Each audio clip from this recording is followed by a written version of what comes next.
Isang mainit na hapon ng Huwebes sa isang malaking mall sa Cubao, Quezon City. Alas 3:30 pa lang, aeropun na ang food court. May amoy ng pritong manok, barbecue, at syempre, ang paborito ng lahat, fishball, kikiam, at squid ball na bagong prito. Sa gitna ng ingay at tawanan, nakatayo si Mang Pedro, 62 anyos, matangkad pero payat, nakashoot ng simpleng puting shirt na medyo kupas na, at maong na may butas sa tuhod. Sa harap niya ang kanyang lumang kariton na kulay pula, pun ng stick ng fishball, at may maliit na karatula na nakasulat ng marker. Fishball, isa bawat stick, 31. Sa gilid ng kariton, may maliit na lalagyan ng sausawan, toyo mansi, sweet sauce, at ang paborito ng lahat, ang espesyal niyang sausawan na may bawang, sibuyas, at konting magik sarap na hindi niya sinasabi kahit kanino. Si Mang Pedro ay kilala na sa food court na yan. Halos lahat ng regular na customer, mula estudyante hanggang security guard hanggang janitor, ay may kanya-kanyang kwento tungkol sa kanya. May binibigyan siya ng libre kapag walang pera. May tinutulungan niya ng konting puhunan kapag nagnenegosyo ang kapitbahay. Pero sa kabila ng kabaitan niya, marami pa rin ang tumitingin sa kanya na parang ordinaryong matandang vendor lang na walang pinag-aaralan, walang pangarap, at walang ibang alam gawin kundi magprito ng fishball buong araw. Nakaupo sa isang mesa malapit sa kariton niya ang isang grupo ng mga lalaking nakasuot ng mamahaling polo shirt, relong Rolex, at sapatos na shining na parang bagong bili. Isa sa kanila si Mr. Raymond Santos, ng isang kilalang construction company sa Makati. Kasama niya ang tatlong kaibigan niyang negosyante rin. Nag-iinuman sila ng imported beer habang nagkukwentuhan ng malakas, halatang sanay sa atensyon ng mga tao sa paligid. Biglang napatingin si Mr. Santos sa kariton ni Mang Pedro. Ano ba yang amoy? Arang isda na bulok ay, sabi niya habang kumukwelyo. Napatingin ang mga kaibigan niya at sabay-sabay na tumawa. Fishball, classic Pinoy street food nga naman, sabi ng isa habang umiling-iling. Pero teka, bakit nandito sa loob ng mall to? Dapat sa labas na lang yan, pangmasa eh. Tumeo si Mr. Santos, hawak ang boat ng beer, at lumapit sa kariton ni Mang Pedro na parang may gagawin siyang palabas. Hoy, Mang, magkano yang fishball mo? Tanong niya ng malakas, sapat na marinig ng buong food court. O, isa po ay piso lang, 30 ang 100. Sagot ni Mang Pedro ng mahina pero magalang, habang patuloy na nagbabaliktad ng mga stick sa kawali. Piso lang, sabi ni Mr. Santos na may pagmamalaki. Siguro ganyan din ang sweldo mo sa isang araw. No? Ilang daan kaya kailangan mong ibenta para makabili ng ganito. Sabay turo sa kanyang Rolex na nagkakahalaga na mahigit 250,000. Tumawa ng malakas ang mga kaibigan niya. May mga nakatingin na sa paligid, pero karamihan ay natakot makialam. Matanda ka na, bakit hindi ka nalang mag-retire? Dagdag ng isa. Baka naman wala kang ibang alam gawin kundi magprito ng fishball. Si Mang Pedro ay ngumiti lang. Tipikal niyang ngiti na matamis pero may lalim. Hindi siya sumagot agad. At tuloy lang siyang nagbaliktad ng fishball na parang walang narinig. Wey, bingi ba yan? Bulong ng isa pa. Matanda na kasi, baka hindi na malinaw ang pandinig. Sagot ni Mr. Santos habang tumatawa. Pero hindi bingi si Mang Pedro. Alam niya ang lahat ng sinasabi nila. Alam niya ang bawat tawa, bawat pang-insulto, bawat tingin ng awa at paghamak. Narinig niya ang lahat ng ito noon pa, mula pa noong bata pa siya sa palengke, noong nagtatrabaho siya bilang kargador, noong nagsisimula pa lang siya. Pero ngayon, iba na. Dahan-dahang nilapag ni Mang Pedro ang sandok sa gilid ng kawali. Tumingin siya kay Mr. Santos ng direkta sa mga mata. Sir, gusto niyo po bang tikman? Tanong niya ng mahinahon. Libre ko po kayo. Napatawa ulit ang grupo. Libre? Siyempre libre, wala ka namang kakayahang magpabayad sa amin, sagot ni Mr. Santos.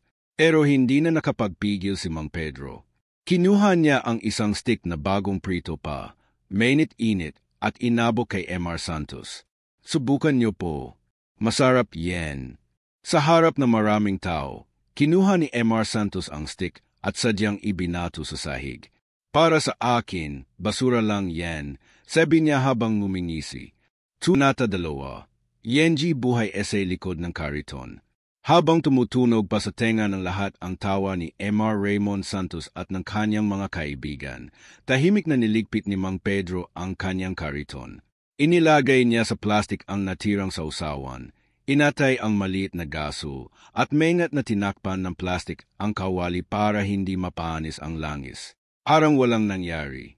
Parang hindi siya tinapakan ang dignidad sa harap ng daan-daang tao. Pero sa loob na maliit na Nokia 3310 na iyon, may mensahe na dumating pagkatapos ng tawag. Sir Pedro, nakahanda na po ang convoy sa basement parking. Black Land Cruiser po ang susundo sa inyo. Ati, Cruz, hindi niya sinagot agad.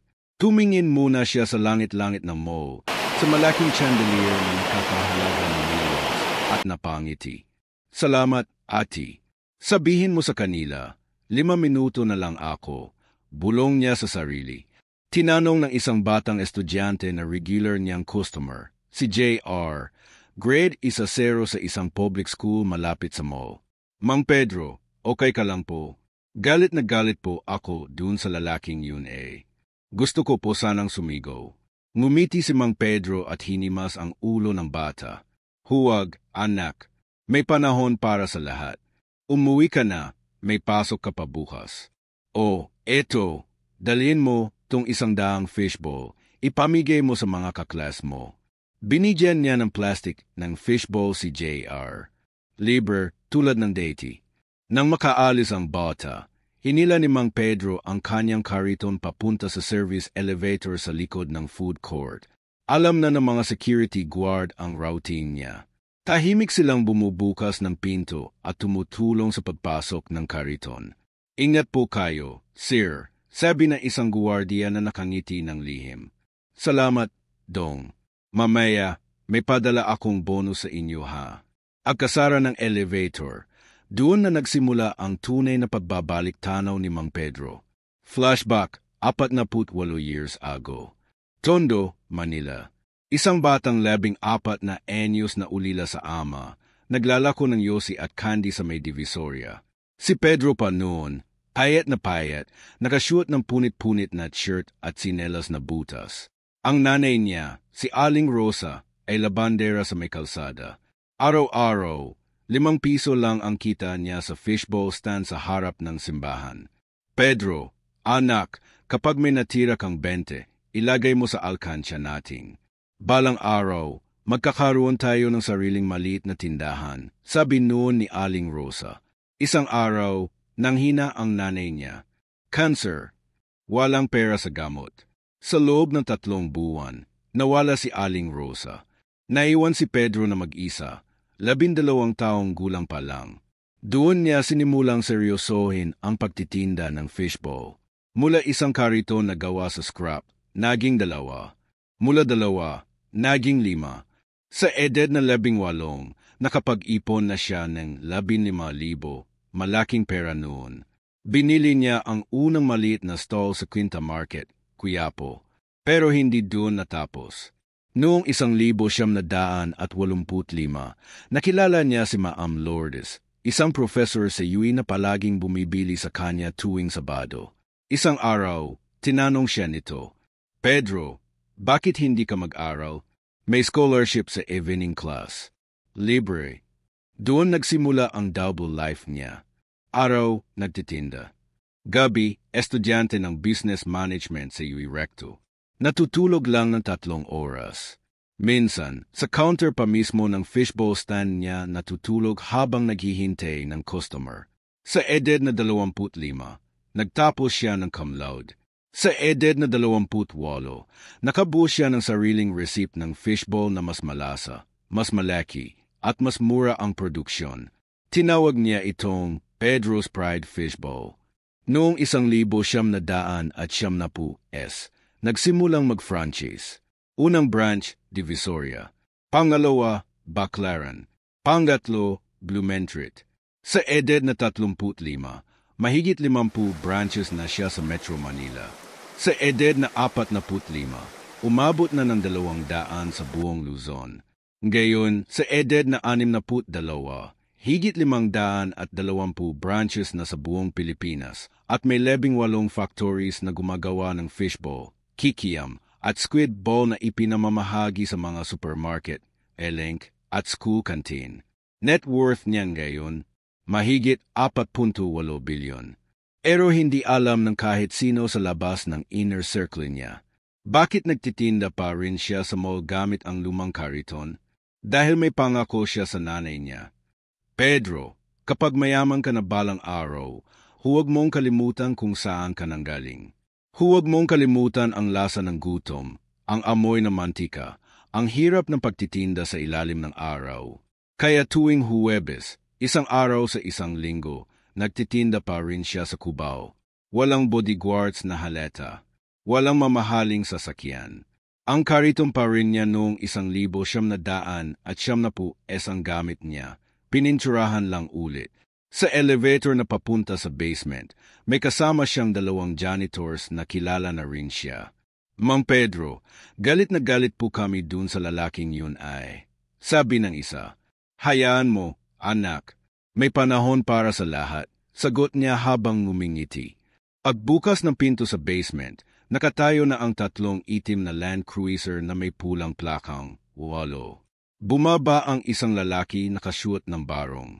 Sir Pedro, kanina pa po kayo hinihintay ng board. May emergency proposal po.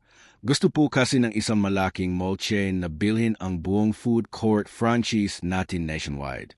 28 bilyon po ang offer. Tumingin si Mang Pedro sa kanyang kariton na nakasakay sa likod ng isa sa mga sasakyan. 28 bilyon, ulitan niya habang ngumingiti. Hindi pa ako handa magbenta. Pero sir, sobrang laki na po nun. Hindi ko ipinagbili ang mga fishbowl ko para maging bilyonaryo lang. Ipinagbili ko sila para matulungan ang mga katulad ko noon, mga vendor, mga mahirap, mga nangangarap. Tahimik na sumakay si Mang Pedro sa gitnang Land Cruiser.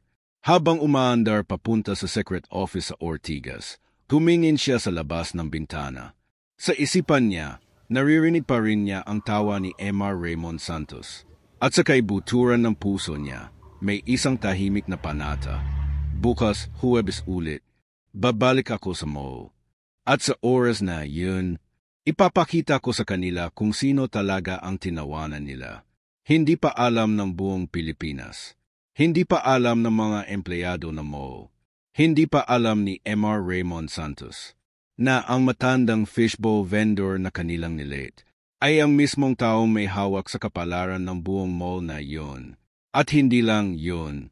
May mas malaking plano pa si Mang Pedro. Isang plano na magpapaiyak sa lahat. Sa susunod na kabanata, mga kaibigan, kapamilya, at mga kapwa Pinoy ko sa buong mundo. Kung napaiyak kayo, napangiti, napagalit, o napatayo sa inyong upuan sa kwentong ito ni Mang Pedro, huwag niyong kalimutan. Pindutin niyo na po ang subscribe button at ang bell para updated kayo sa bawat bagong kabanata. I-like niyo na rin po ang video na 2. Isang like niyo lang, malaking tulong na yon para marami pang makaalam ng kwentong may aral. Mag-comment kayo sa baba. Sino sa inyo ang may karanasan ding nilate pero nagtagumpay? Ano ang pinakamalaking aral niyo kay Mang Pedro? At saka magandang kwento sa comment section. Baka po, yon na ang susunod nating gagawing buong serye.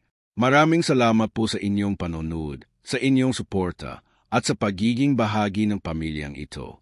Sama-sama nating patunayan. Hindi hadlang yenji kahirapan para maging dakila. God bless po sa inyong lahat. Subscribe Panandang Pandigdag, like Panandang Pandigdag, comment katumbas equals kwento iye tayong lahat. Kabanata 3, Yenji pagtaas ng tension essay mo. Kinabukasan, Biyernes, alas 7 ng umaga. Hindi pa bumubukas ang mall, pero mayroon nang nakatayong pulis sa harap ng main entrance. May 3 van ng OPS-7 at GMA negatibo 7 sa labas. May mga vloggers na nagsiset up ng camera sa food court. May mga empleyado na nagtitet sa group chat. May mangyayari raw mamaya. Viral na raw yung fishbowl vendor kahapon. Sa loob ng mall admin office, nakaupo si mall manager Anger, Victor Lim at nakayuko. Sa harap niya si Mr. Raymond Santos, ang sina ng insulto kahapon, kasama ang kanyang abogado at dalawang kaibigan. Mainit ang ulo niya. Paano niyo pinayagan na may fishbowl stand sa loob ng food court natin? Sigaw ni Mr. Santos. Pangit sa image. Dapat high-end establishments lang dito. Alisin niyo agad yang matandang yan bago pa lumaki tong issue. Tumango si Anger. Lim kahit pawis na pawis. Oo, sir. Actually, kanina pa po namin kinakausap yung vendor. Pero may problema po. Ano namang problema yun? Sir, si Mang Pedro po, hindi lang po ordinary vendor. Siya po ang may-ari ng Pedro's Pride Fishbowl Corporation. Siya po ang franchise holder ng buong street food section ng food court natin. 68% po ng total food court sales natin galing po sa branches niya. Biglang nanahimik si Mr. Santos. Namula ang mukha. Anong sabi mo? Sa labas ng office, nakikinig sa pinto si Aling Mercy, 58 anyos, janitress na 20 taon nang nagtatrabaho sa mall at matalik na kaibigan ni Mang Pedro. Hawak niya ang telepono, naka-video call kay Mang Pedro na nasa bahay pa sa New Manila. Narinig mo yun, Pedring? Galit na galit yung lalaking yun. Gusto ka raw paalisin. Tumawa lang si Mang Pedro sa kabilang linya habang umiinom ng cup. Hayaan mo, Mercy. Sabihin mo kay Anger. Lim, pupunta ako mamaya. 2:00. At dalhin ko raw ang lahat ng dokumento. Siguro ka ba? Baka magkagulo. Gusto ko nga ng gulo, sagot niya habang nakangiti. Gusto ko makita nila kung sino talaga ang tinapakan nila. 12:00 ng tanghali. Bumukas ang main entrance. Unang pumasok, 6 na lalaking nakabarong at itim na slacks, lahat may ay ng Pedro's Pride Corporation. Pangalawa, 3 abogado na may malalaking briefcase. Pangatlo, 2 cameraman ng isang kilalang news program. At panghuli, si Mang Pedro. Nakashoot pa rin siya ng simpleng puting shirt at maong. Erong gayon, may suot siyang itim na cup na may maliit na logo ng ESC sa harapan. At sa kaliwang kamay, hila niya pa rin ang lumang pula niyang kariton ng fishbowl. Bigla na lang tumigil ang lahat ng tao sa loob ng mall. May mga huminto sa paglalakad. May mga kumuha ng cellphone. May mga sumigaw. Mang Pedro na yan. Yung viral kahapon. Nasa gitna si Mr. Santos, nakatayo sa harap ng kariton niya kahapon. Nakangisi pa rin. Erong gayon, medyo nanginig ang ngiti niya nang makita ang mga taong kasama ni Mang Pedro. Anong ginagawa mo dito? Sigaw niya. Security. Paalisin niyo to. Ero walang gumalaw na security guard. Lahat nakayuko at nakangiti-ngiti. Lumapit si Mang Pedro, dahan-dahan, hinila ang kariton sa gitna ng food court, sa mismong lugar kung saan siya nilate kahapon. Magandang tanghali po. Sabi niya ng malakas gamit ang maliit na megaphone na bigay ng isa sa mga staff niya. Pasensya na po kung maingay.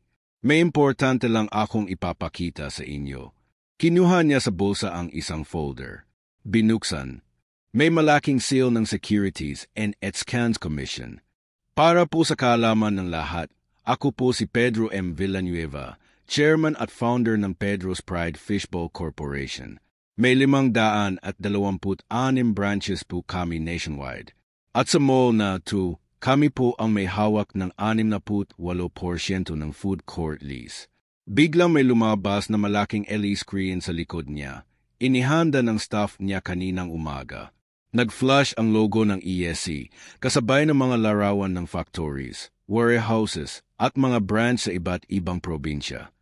Ang kontrata po namin sa mall na ay 25 taon pa. At kung may magtatangkang paalisin ako, hindi lang po ako ang aalis. Aalis din po ang lahat ng street food stalls natin, fishbowl, kikiam, kwek-kwek, isaw, at ibig sabihin, mawawalan ng trabaho ang mahigit 400 na vendors at empleyado dito sa food court. Nanahimik ang buong mall. May mga umiyak na vendors sa likod. May mga sumigaw na, salamat po, Mang Pedro. Si MR Santos ay namutla na. Pero hindi pa doon natatapos. Dahan-dahang lumapit si Mang Pedro kay MR Santos. Ngumiti siya, yung matamis pero nakakatakot na ngiti. Sir, kahapon po, sinabi niyo na basura lang ang fishbowl namin. At basura rin daw ang mga taong nagbibenta niyan. Tumingin siya sa mga tao sa paligid. Gusto niyo po bang malaman kung sino talaga ang basura? Kinuha niya ang cellphone. May video na ipinakita sa malaking screen, CCTV footage kahapon. Malinaw na malinaw kung paano niya ibinato sa sahig ang fishbowl at sinabing basura lang yan. Biglang may mga sumigaw na boo sa paligid. Pero itinaas ni Mang Pedro ang kamay. Huwag po natin siyang sisihin. Baka hindi lang niya alam. Pagkatapos, may isa pang dokumento ang ipinakita niya. By the way, MR Raymond Santos, ang construction company niyo po, Santos Builders, kasama po sa bidding para sa mall expansion natin next year. 8 bilyon po ang project. At ako po ang chairman ng bidding committee. Biglang parang nawalan ng kulay ang mukha ni MR Santos. Meaning, kung gusto niyo pa ring ituloy ang project niyo dito sa mall, kailangan niyo pong dumaan sa akin. Tahimik na tahimik ang buong lugar. Tumingin si Mang Pedro sa lahat. Pero hindi po ako gaya ng iba. Hindi po ako gadanti. Sa halip, magtitinda po ulit ako ngayon. At lahat po ng benta ko ngayong araw, ipamamigay ko sa mga janitors, security guards, at vendors dito sa mall. Biglang sumigaw ang lahat ng yehey at salamat, Mang Pedro. Habang nagpiprepare siya ng kawali, may lumapit na maliit na bata, si JR, yung binigyan niya kahapon. Mang Pedro, totoo po ba lahat to? Ngumiti siya at hinimas ulit ang ulo ng bata. Anak, lahat ng tao may lihim. May mga mayaman na nagpapanggap na mahirap. May mga mahirap na nagpapanggap na mayaman. Pero ang pinakamahalaga, huwag mong husgahan ang tao sa hitsura niya. Pero sa likod ng ngiti niya, may isa pang plano. Isang plano na mas malaki pa sa mall. Isang plano na magpapahiyak sa buong bansa. At sa mga oras na yun, hindi pa alam ni MR Raymond Santos na ang pinakamalaking pagkakamali niya sa buhay ay ang pagtawanan ang isang matandang fishbowl vendor.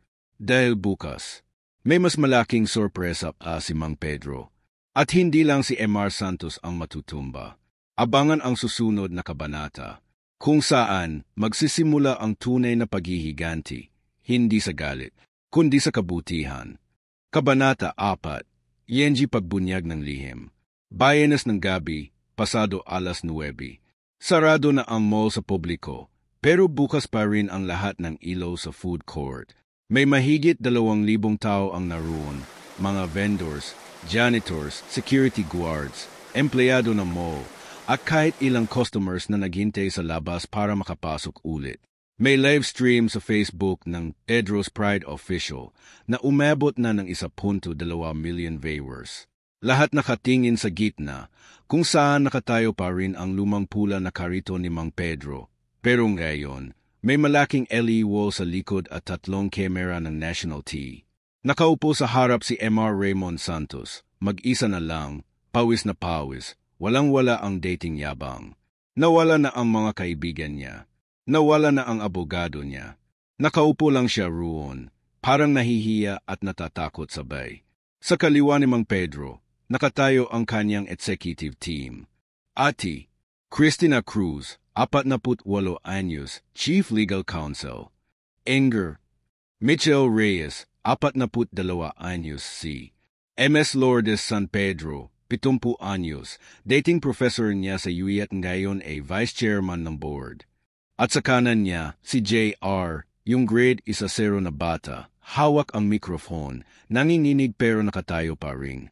Si Mang Pedro ay nakashoot pa rin ng simpleng puti at maong. Walang barong, walang coat and tee. Pero ngayon, may suit siyang maliit na gold pin sa dibdib, ang logo ng ESC na may nakasulat na founder. Hindi po ako mahilig magsalita ng matagal. Simulan niya ng mahina pero malinaw na malinaw ang boses sa buong food court. Pero ngayong gabi, kailangan ko pong magsalita. Dahil may mga bagay na kailangang malaman ng lahat. Tahimik na tahimik ang lahat. Una po, gusto ko pong magpasalamat sa lahat ng nandito. Mga vendors, mga guards, mga janitors, mga tindera, mga drivers, kayo po ang tunay na may-ari ng negosyong ito. Hindi ako. May mga umiyak na sa likod. Marami sa inyo. Kilala niyo ako bilang Mang Pedro lang na nagtitinda tuwing Huwebes. Pero ngayon, kailangan niyo nang malaman kung sino talaga ako. Nag-flash sa malaking screen ang unang larawan. Isang batang 14 na anyos na payat, nakapunit na shirt, nakatayo sa harap ng maliit na fishbowl stand sa Quinta Market. 1,976. Ito po ako noong 14 na anyos. Ulila na sa ama. Namatay ang nanay ko sa cancer ng 15 anyos ako. Walang-wala ako. 5 piso lang ang puhunan ko noon. Sunod-sunod na larawan. 18 anyos, 2 kariton na. 25 anyos, nakatuga sa graduation ng UE. 30 anyos, unang factory sa Valenzuela. 40 anyos, 100 TA branch sa Davao. 50 anyos, 300 TA branch sa Cebu. Ngayon, 526 branches, 18 factories, 48,000 empleyado nationwide. At ngayon, ayon sa Forbes Philippines last month, ako po ang ika-negatibo 27 pinakamayamang Pilipino. Net worth, 48.7 bilyon. Bigla may sumigaw sa likod, "Grabe, Mang Pedro." Pero itinaas niya ang kamay. Pero hindi po pera ang ipinagmamalaki ko. Ang ipinagmamalaki ko ay kayo. Lumapit siya kay Aling Mercy, ang janitress. Si Aling Mercy, 20 taon ng janitress dito. Alam niyo po ba na siya ang unang tao na nagbigay sa akin ng libreng cup noong nagsisimula pa lang ako dito sa mall na to? At alam niyo rin ba na simula noong 2010, siya akit ang asawa niya noong 2018. 1.2 milyon ang hospital bill. Sino ang nagbayad? Hindi ko sinabi noon. Ngayon ko na lang po sasabihin, ako po.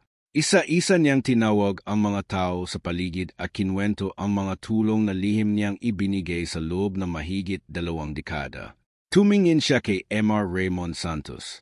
Sir Raymond, kahapon, tinawanan niyo ako. Tinapakan niyo ang fishbowl ko. Sinabi niyong basura ako. Tahimik na tahimik si Mr. Santos. Halos hindi na makatingin. Pero hindi po ako galit sa inyo. Naintindihan ko po. Kasi ganito rin ako noon. Mayabang. Akala ko kapag mayaman ka na, pwede mo nang apakan ang iba. Bigla may bagong larawan sa screen. Isang lumang article mula 1,978. Yung Tycoon Pedro Villanueva, inakusahan ng tax evasion at pang-aabuso sa mga vendors. At larawan niya noon, naka-Amerikana, nakangisi, mayabang na mayabang. Noong 1,978, halos mawala lahat sa akin. Nahuli ako sa tax, nalugi ang negosyo, nabaon sa utang. At doon ko natutunan na ang pera, kapag hindi ginagamit sa tama, parang basura rin. Lumuhod siya sa harap ng lahat. Noong 1,979, nangako ako sa Diyos. Kung ibabalik niya sa akin ang negosyo ko, lahat ng kita ko, 80% ay ibibigay ko sa mga mahihirap, sa mga vendors, sa mga estudyante, sa mga ulila. Nag-flash sa screen ang logo ng Pedro's Pride Foundation. Sa loob ng 25 taon, mahigit 38 bilyon na ang naibigay ng foundation namin. 68,000 scholars nationwide. 12,000 bahay na ipagawa sa Payatas, Tondo at Basico.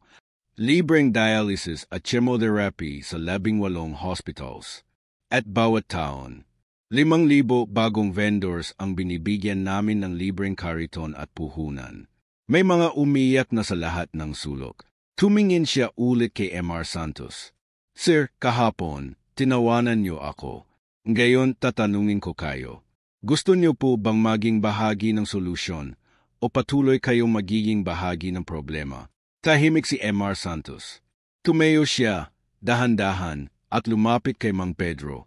Sa harap ng libu-libong tao at milyon-milyong nanonood online, lumuhod si Mr. Raymond Santos. Mang Pedro, Sir, patawarin niyo po ako. Wala akong alam. Sobrang mali po ako.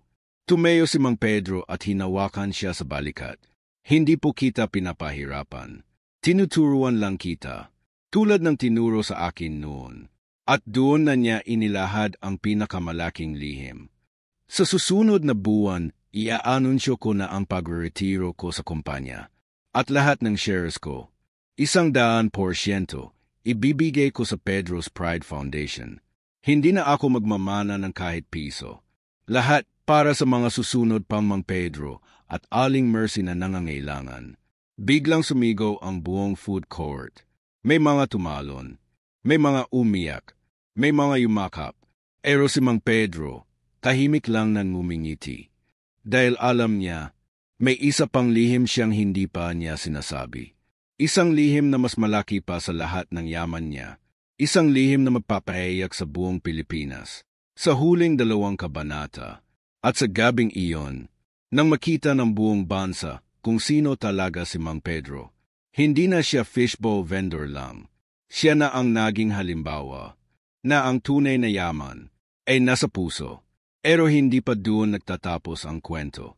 Dahil may isang tao pa na darating bukas na magpapabago ng lahat. At siya ay ang tunay na dahilan kung bakit ginagawa ni Mang Pedro ang lahat ng ito. Abangan sa Kabanata 5, ang komprontasyon at paghahanda, kung saan ihahanda na ni Mang Pedro ang pinakamalaking sorpresa ng buhay niya. Kabanata 5, Yenji Komprontasyon 80 Paghahanda. Sabado na umaga, 5:00 pa lang, hindi pa nakakabawi ang buong Pilipinas sa nangyari kagabi. Mang Pedro, #Fishbowl King, #Huwag Husgahan, lahat trending nationwide. May mga balita sa telebisyon, radio, at social media na umabot na sa 38 million views ang live stream.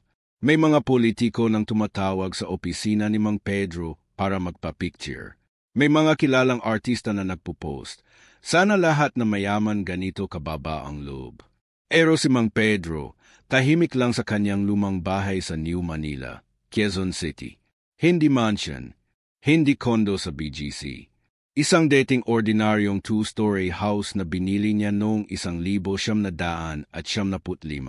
Pininturahan lang ulit lang ng berde at puti. Sa garehe, nakatago ang 3 Land Cruiser. Pero sa labas, nakaparada pa rin ang lumang pula niyang kariton, harang trophy. Sa loob ng bahay, nakaupo siya sa lumang sofa na may butas-butas na. Sa harap niya, isang maliit na mesa na may picture frame. Larawan niya at ng isang batang pinakamabait na ama sa buong mundo, Paolo. Nakatitig lang si Mang Pedro sa larawan. May luha sa mga mata niya. Dahan-dahang may kumotok sa pinto. Sir Pedro, nandito na po sila. Sabi ni Ate Cruz, papasukin mo. Pumasok ang 5 tao. Isa, Mr. Raymond Santos, mukhang hindi nakatulog, bagong gupit, nakabarong, hawak ang maliit na kahon. 2, Anger, Victor Lim, mall manager, nakayuko pa rin. 3, Aling Mercy, janitress, may dalang basket ng suman. 4, Kuya Dong, security guard, naka-uniform pa rin. 5, at si JR, yung grade 1-0 na bata, hawak ang school bag at isang sobre. Unang lumapit si Mr. Santos. Lumuhod sa harap ni Mang Pedro. Mang Pedro, Sir, hindi ko na po alam kung paano humingi ng tawad. Kahapon, sobrang yabang ko. Sobrang tanga ko. Kung may magagawa po ako para mapatawad niyo ako, gagawin ko po. Hindi agad sumagot si Mang Pedro. Tumingin lang siya sa mga mata ni Mr. Santos. May alam ka ba kung bakit ako nagtitinda pa rin kahit mayaman na ako? Umiling si Mr. Santos. Dahil may isang bata na nangako sa akin noong 2005 na kapag yumaman siya, babalik siya at magtitinda rin ng fishbowl kasama ako. Para may pakita niya sa lahat ng tao na hindi nakakahiya ang pagtitinda. Tahimik ang lahat. Noong 2008, namatay ang batang yon. Leukemia. 13 anyos pa lang. Ang pangalan niya, Paolo. Anak ko, biglang tumulugan ng luha si Aling Mercy at Kuya Dong. Si JR, nanginginig na. Si Paolo, panaginip niya na makita ang buong Pilipinas na hindi nahihiya sa pagiging mahirap, na hindi kailangang maging mayaman para maging dekila. Kaya tuwing Huwebes, nagtitinda ako. Para sa kanya, tumingin siya kay MR Santos. Kaya hindi kita kinakagalitan. Naiintindihan kita. Kasi noon ako ring ganon. Pero may isang bata ang nagturo sa akin kung ano ang tunay na yaman. Tumayo si MR Santos, umiyak na. Sir, gagawin ko po lahat. Kung gusto niyo po akong paalisin sa bidding, tatanggapin ko. Kung gusto niyo po akong sampahan ng kaso, tatanggapin ko. Ngumiti si Mang Pedro. Hindi kita paalisin. Sa halip, gusto kitang tulungan. Kinuha niya ang maliit na kahon na dala ni MR Santos. Buksan mo.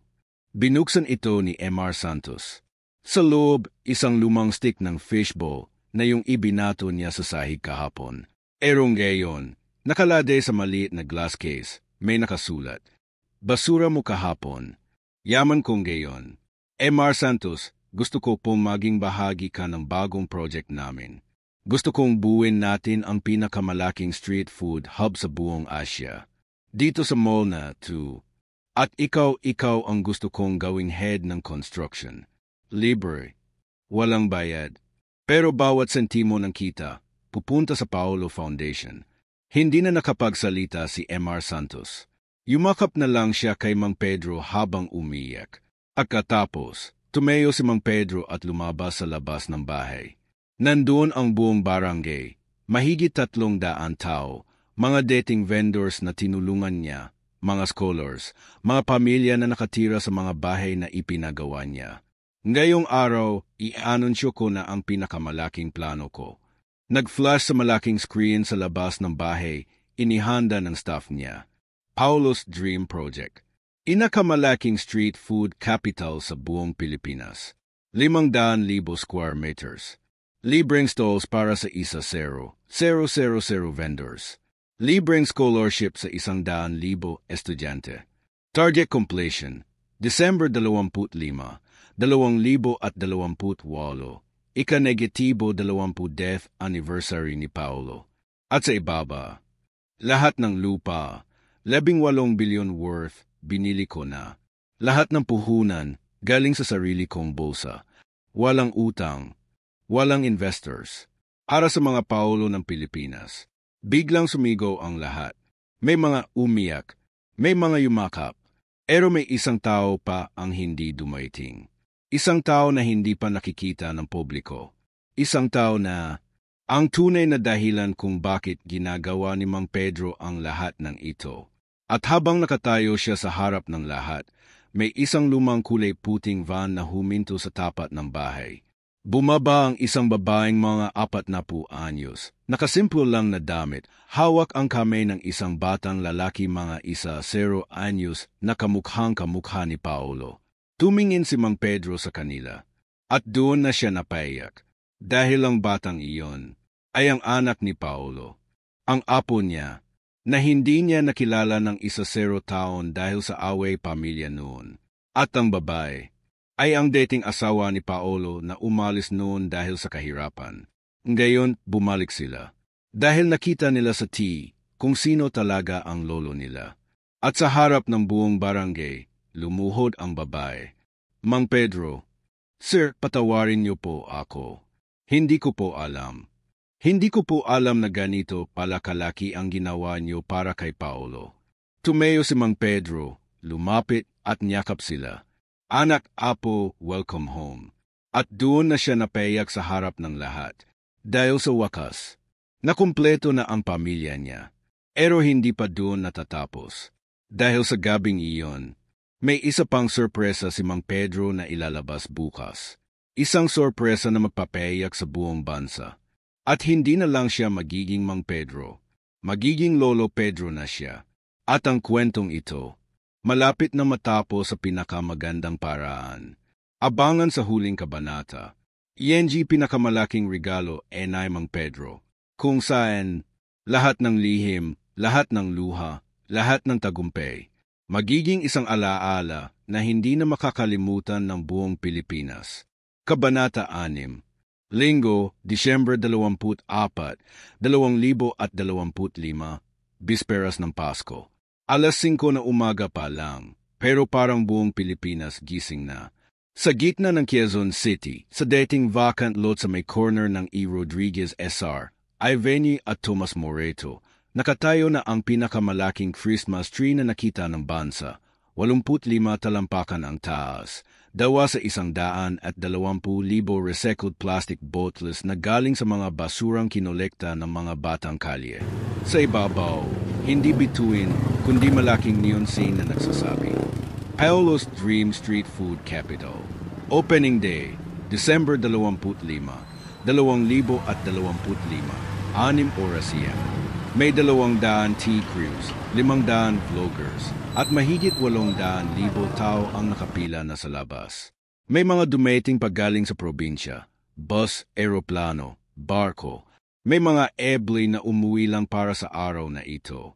May mga pulis at sundalo na nagvo-volunteer para sa peace and order. Lahat may hawak na maliit na stick ng fishbowl na may ribbon na pula at berde. At sa pinakagitna, nakatayo ang lumang pula na kariton ni Mang Pedro, ang original. Ang unang-unang kariton niya noong 1976. Ngayon, nakalagay sa glass case, parang relic. Alas 6 ng umaga. Bumukas ang malaking gate. Ang unang pumasok, 10,000 pamilya na pinili mula sa mga aplikante nationwide, mga single mom, ibli, senior citizens, dating bilanggo, at mga batang ulila. Bawat isa, binigyan ng susi ng sariling kariton, libreng puhunan na 200,000 at 5 taong kontreta na walang buwis. At sa harap ng lahat, nakatayo si Mang Pedro. Pero hindi na siya nakaputi at maong. Nakashoot siya ng simpleng barong na gawa sa pina cloth, may embroidery na maliit na fishbowl sa bulsa. Sa kaliwa niya, ang apo niyang si Paolo Miguel, 10 anyos, hawak kamay niya. Sa kanan niya, ang dating manugang niyang si Lee, ngayon ay Vice President ng Paolo Foundation. Sa likod nila, si M.R. Raymond Santos, ngayon ay punong abala sa construction, naka-hard hat, ngumingiti. At sa pinakaunahan, may isang maliit na entablado na may upuan na gawa sa kahoy. Sa upuan, nakapatong ang lumang Nokia 3310 ni Mang Pedro. Hinawakan niya ang mikropono. Magandang umaga po sa inyong lahat. Biglang tumahimik ang 800,000 tao. Maraming salamat po sa pagpunta niyo ngayong Pasko. Ngayong araw, matutupad na ang pangarap ng anak ko. Pangarap ni Paolo. May lumabas na malaking screen. Nagplay ang video. Mga lumang footage ni Paolo, 5 anyos, 8 anyos, 10 anyos, kasama si Mang Pedro na nagtitinda ng fishbowl. May voice over ni Paolo na kinuha sa lumang video. Papa, kapag malaki na ako, magtitinda rin ako ng fishbowl. Tapos ibibigay natin lahat sa mga bata na walang makain. At sa dulo ng video, ang huling sinabi ni Paolo sa ospital noong 2008. Papa, promise, huwag mong kakalimutan ang mga mahihirap ha. Promise mo yan sa akin. Tahimik na tumulo ang luha ni Mang Pedro sa harap ng lahat. Ngayong araw, tinutupad ko na ang pangako ko sa anak ko.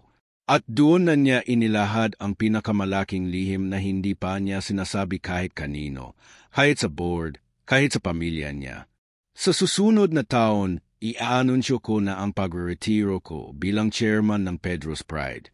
At lahat ng shares ko, 100%, ibibigay ko sa isang bagong foundation na pangalanan nating.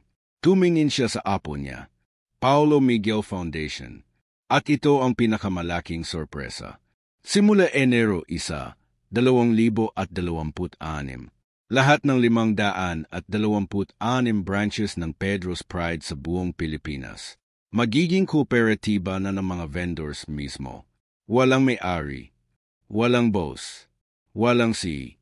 Kayong mga nagtitinda, kayo na ang magmamay-ari ng kumpanya. Biglang sumigaw ang buong lugar na parang nag-earthquake. 68 bilyon na halaga ng kumpanya, ibibigay ko sa inyo. Bawat vendor, magkakaroon ng equal share. Bawat kita, hihingin nyo sa isa't isa, hindi sa akin. At sa wakas ang pinakahuling lihim. Lumapit siya sa glass case kung saan nakalagay ang lumang kariton. Ang karitong ito, ang unang kariton ko. Ibibigay ko sa National Museum. Pero bago yon, may isa pa akong ibibigay. Binuksan niya ang maliit na drawer sa ilalim ng kariton. Sa loob, isang lumang sober. Binuksan niya. Sa loob, isang sulat kamay ni Paolo noong 10 anyos siya. Binasa niya ng malakas. Para kay Papa, kapag Pasko na, sana makita ng buong Pilipinas na kahit mahirap lang tayo. Yan, ang tunay na yaman. Huwag husgahan ang tao sa hitsura niya. Dahil minsan, ang pinakamaliit na kariton ay may pinakamalaking puso. Salamat sa inyong lahat na sumabay sa kwentong ito. Kung napayak kayo, ibigay niyo ang luha niyo sa mga nangangailangan. At kung may pangarap kayo, huwag kayong matakot magsimula sa maliit. Dahil balang araw, magiging kayo rin ang susunod na Mang Pedro. Maraming salamat. Maligayang Pasko. At paalam, kwento tapos. Pero yenji aral, magpaptuloy magpakailanman. Mga kaibigan, kapamilya, at mga kapwa Pinoy ko sa buong mundo. Natapos na yenji kwento ni Lolo Pedro A.T. Paolo. Kung napayak kayo, napangiti, napatindig ang balahibo, o napasigaw sa huling kabanata, pekipindot na ENGMGA iting ngayon yayan. Subscribe Panandang Pandigdag Bell para hindi kayo mahuli sa susunod na kwento. Like kung naramdaman nyo ang puso ni Mang Pedro. Comment sa baba, sabihin nyo lang. Grabe, umiyak ako sa part na. Salamat Lolo Pedro at Paolo. Sino sa inyo ang may kakilala na katulad ni Mang Pedro? Ano ang susunod na kwento nyo gusto? Taho vendor, tindera ng sampagita, o security guard? Lahat ng comment nyo, binabasa ko po talaga. At ang pinakamaraming nag-comment at nag-share. Sila ang una makakaalam sa susunod na serye na ilu-launch natin sa 2026. Salamat sa 6 na kabanata na sumama kayo. Salamat sa milyon-milyong views, shares at luha nyo. Dahil sa inyo, naging buhay ang kwento ni Paolo. Kaya ngayon, subscribe Panandang Pandigdag, like Panandang Pandigdag, comment katumbas equals kwento tayo ulit. Maligayang Pasko po sa inyong lahat.